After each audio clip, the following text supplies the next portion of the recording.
મિત્રો, એક અનએક્સપ્લોર જગ્યા આજે અમે લોકો વિઝિટ કરી. જો તમે આબુ આવો તો આબુથી તમે અચલગઢ જાઓ છો. અચલગઢમાં જે 3 પાડાના સ્ટેચ્યુ છે એની પાછળ એક તૂટેલો કિલ્લો છે અને એની પાછળથી એક રસ્તો આવે છે નાનો કેડીની અંદર, જે ભૃગુ ઋષિનું આશ્રમ છે. હવે એ આશ્રમ કહેવાય કે ત્યાં કોઈ પબ્લિક જ નથી હોતી, અને એ આશ્રમની ખાસ વાત એ છે કે આશ્રમથી પાછળ નીચે આવીએ તો ત્યાં સમાધિ છે અને શંકર ભગવાનનું ખૂબ જ સુંદર મંદિર છે. આ જગ્યા એટલી શાંતિવાળી છે કે અહીંયા કોઈ જ પબ્લિક નથી, ગમે તેટલો રસ હોય તો પણ.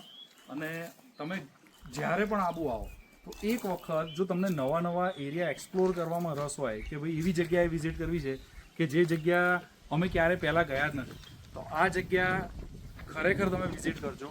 અહીંયાનું વાતાવરણ, અહીંયા રાત્રે રીંછ આવે છે એવું કહેવાય છે, એટલે જો તમે આવો તો બપોરે સવારે 4 વાગ્યા પહેલાં આવજો અને અહીંયાનો જે માહોલ છે એનો આનંદ લેજો. તમારી આબુની ટ્રીપ છે ને લાઈફ ટાઈમ મેમોરેબલ રહી જશે.